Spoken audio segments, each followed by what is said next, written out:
attacked me with something. What was that?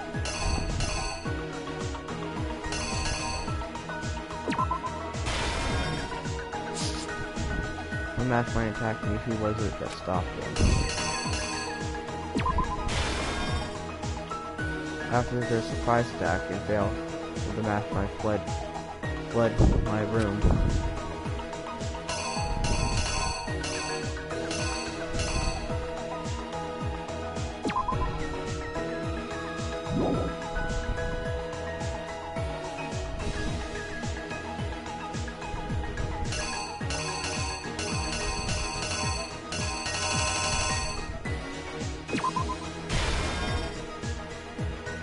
What did the Mastermind do with the mask after they took it off? What was the condition of the dead body when I first found it in the garden?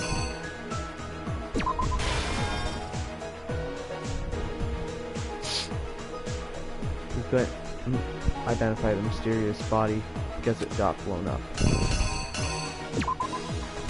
Here's exactly what happened.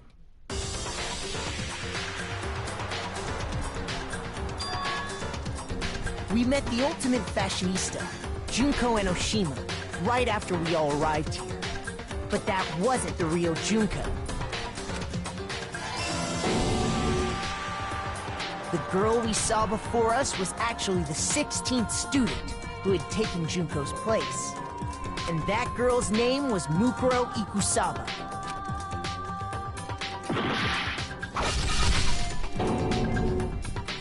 But it wasn't long before she died at the hands of Monokuma.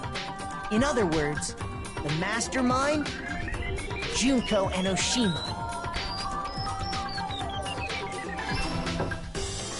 Her body was kept in a biolab, which had been converted into a morgue, until Junko decided to put her body to use.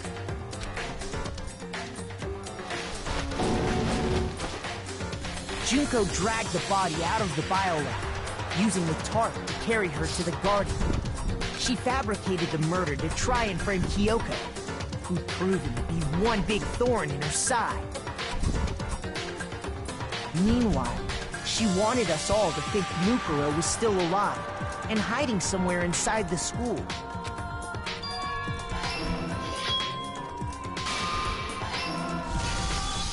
So she put on a mask and then attacked me.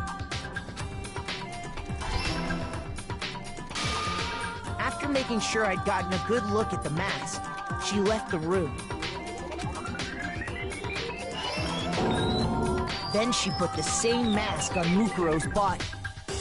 This was all to make us think the person who attacked me and the corpse were one and the same. She wanted us to believe the murder had only recently taken place.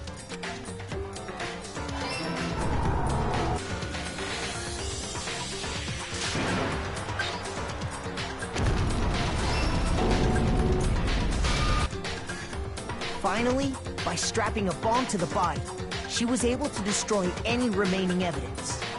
She needed to hide the body's true identity. She had to make sure we didn't find out it was actually the same person we'd met in the beginning. This is the truth behind Mukuro's murder. And the one who carried it all out is the true mastermind. The one controlling Monokuma.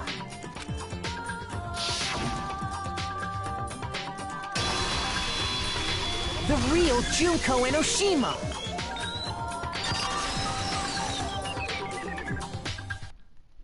That's the whole story behind this incident. Well, what do you have to say to that? What? Are you broken again? You can't get out of this, so don't even try.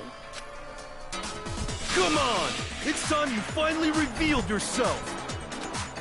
It's not like you're an endangered species or something. How long do you plan to keep hiding? Give it up, Junko. The game's over. Over? Did you really think the story would end once we reached the climax of the case? Wrong! There's still plenty more to go!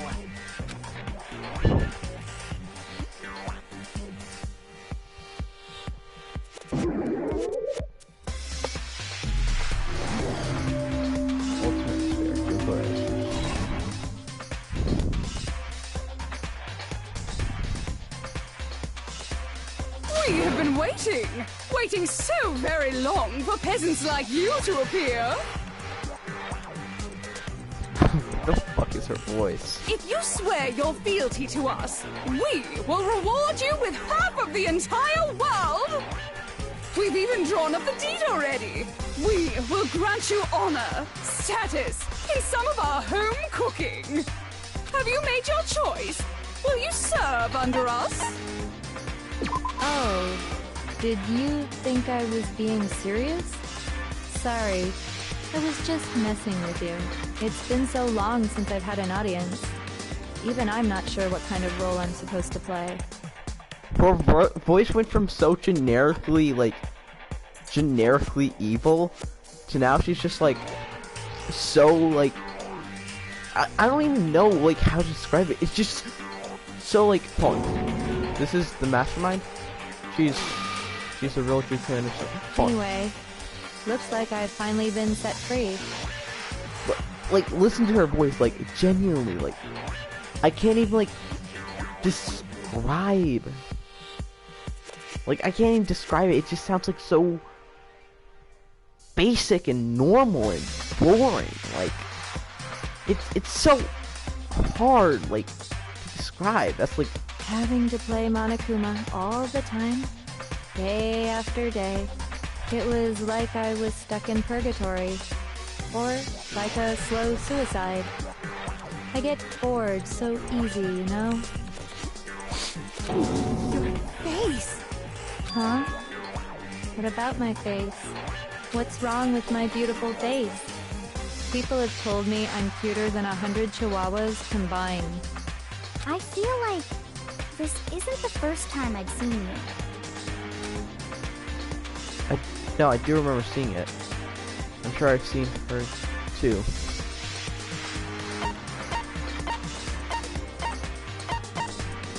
I got it!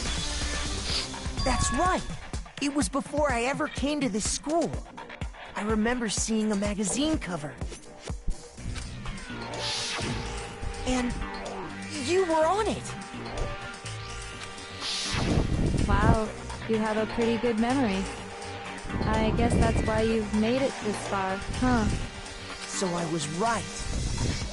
Then what you told me in the main hall when this all began... I've seen her tons of mags. I've seen her on tons of magazines cover, but I feel like that doesn't quite match up to reality. Huh? Are you talking about about my cover photos and junk? Well, of course, those are totally photoshopped.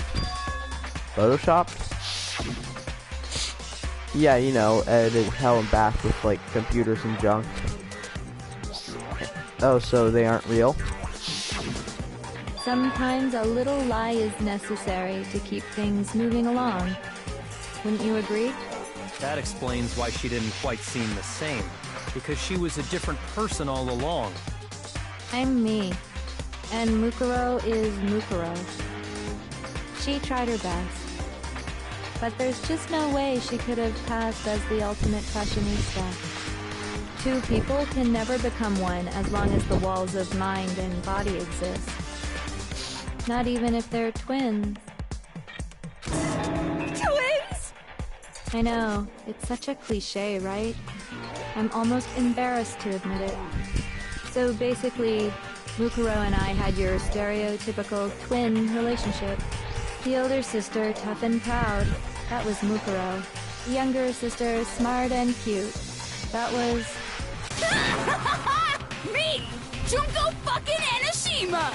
Oh wow, okay, that was a pretty quick change. And together, we were the Despair Sisters, aka the Ultimate Despair!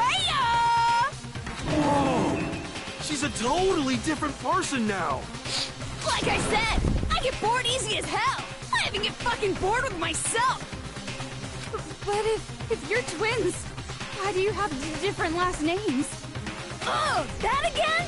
You have any idea how many times people ask me that shit? Maybe it's new to your dumb ass, but it bores me to tears. Answering the same questions over and over? Just make up whatever answer you want. I don't give a shit. The truth's fucking lame anyway. But if she was your twin, that means you killed your own sister? And for reasons deeper and darker than the ocean. Ha! As if! Well, I suppose I'd better explain. For my plan to work, someone had to be able to control the killing game from behind the scenes.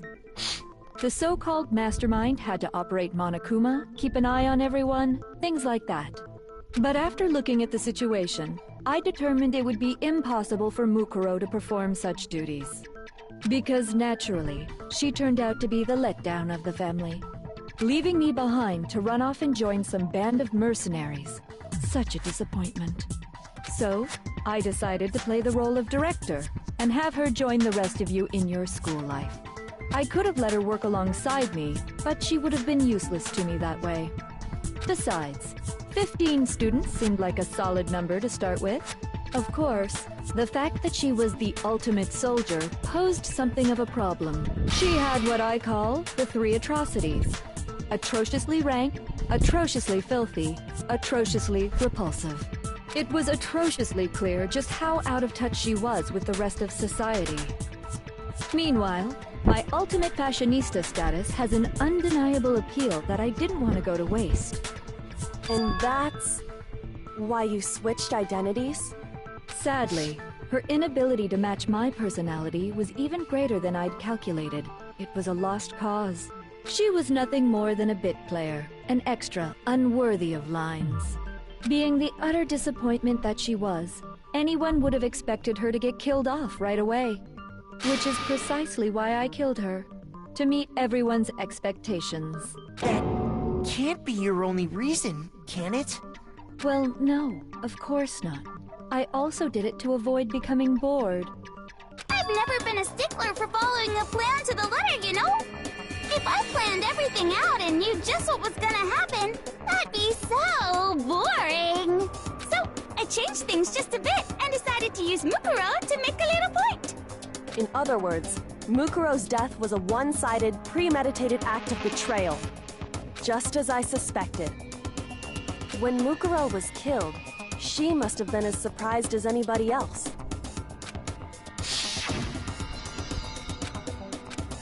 Huh? This wasn't supposed to. Why me? So, you figured it out? Well, you're right. There's no way Mukuro could have pulled off such a convincing performance. But she did teach you all a very valuable lesson, don't you think? How can you talk like that? You sacrificed your own sister. How does that not even bother you? What? I sacrificed her? That's what's got you so hot under the collar? Jeez, misunderstandings sure are scary. We were the ultimate despair, you know? So we never had any kind of hope or expectations. No, I felt despair as long as I can remember. Like I never should have been born at all. When I was born, I cried tears of total despair. So that's why for us, it's not a big deal whether we die or kill. We're just those kinds of people. We can do anything. We've always been filled with despair. So when we do something, we go all the way and live without regret. So you just murdered your own sister and didn't think anything of it? That's not true at all. We were twins. How could I not be sad? That's why it gets me so excited. Huh? Killing my precious sister with my own 2 hands.